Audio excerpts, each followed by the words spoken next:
Got rid of it. Well, it's still kind of there, but it's, you know, it's not what it was. It's been destroyed. It's all been dumped. All the old stuff's gone. See, I don't want, you know, too much controversy. Yeah. But certain things have to be discussed, like Yeah. the whole concept that somehow we can't. They don't want us talking to people anymore. They want us staring out the window. The whole concept of, yeah, I mean, it's one of the most ridiculous. See how crazy they've gotten over this? They had one high-profile accident, and from that, they're making 10,000 regulations that have nothing to do with that high-profile accident. Yeah, not a thing. Okay, they're hysterical. They've gone hysterical.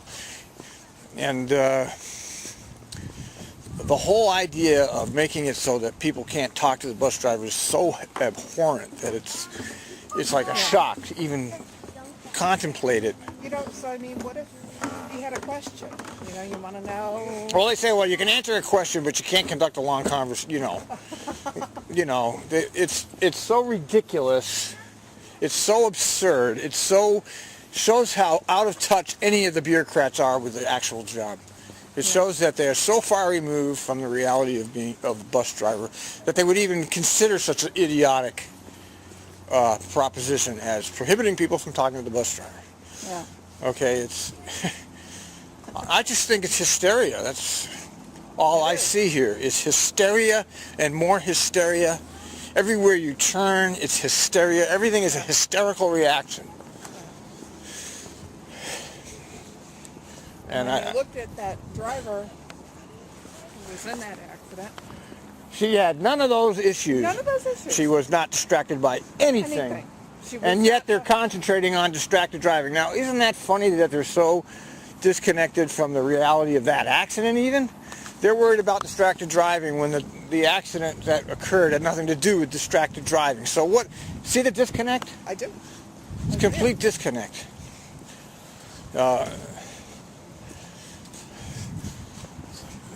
So you see, I want to give up the blog, but I can't let shit like this happen without objecting. You know what I mean? Yeah.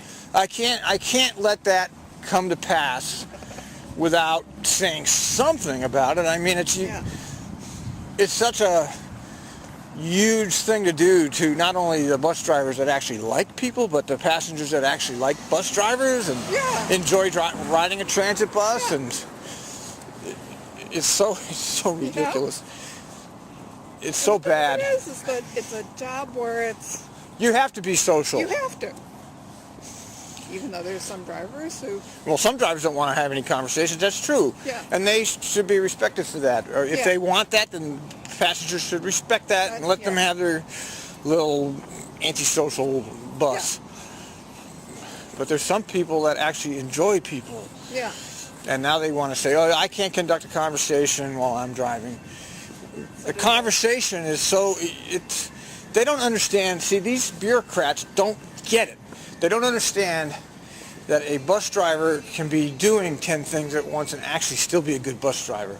See, they're funny because they have a job which is all about multitasking, but here they are telling us we can't multitask. You see how... Yeah, I see that. Right. And you know, frankly, I'm not sure that really you should be multitasking when you're driving. However, there's certain things that it just kind of goes along with the job. I wouldn't exactly call it multitasking. I just call it part of the job. Right. Yeah. I mean, I've been in this business, if you added it all up over the 14 years here and 5 years in Santa Rosa and 14, 19, over 20 years, I guess. If you added it all up, it was in different places. And I've never had an accident because of talking to somebody, you know? Yeah. I just know that I want, they're making all these hysterical rules because they're hysterical and they're responding to hysterical public who haven't been able to think clearly since they were involved in the tragedies of Trimet. Yeah. So those particular parties are hysterical, and so they've created our management to be hysterical, and that's going to trickle down to us now with hysterically stupid rules. Yeah. That have nothing to do with the actual incident that happened. And I object to this. You know I have no position of authority. Huh? Did they send out a memo or something, or have they? No, but I just heard from somebody who went to the last safety meeting that Josh Collins, of all people, has said we have to stop. I haven't seen that part of the movie. You know, there's a film of the last safety meeting. Yeah. Said we have to stop these drivers having these conversations with people. And, you know, I don't know. They better stop all people from walking up and talking to us. All people from having screaming kids that ear piercing. Yeah, okay, that's what's distracted driving. Okay, people just yelling on their cell phones, talking these ridiculous conversations as loud as they can. But no, it's all about us, right? It's all about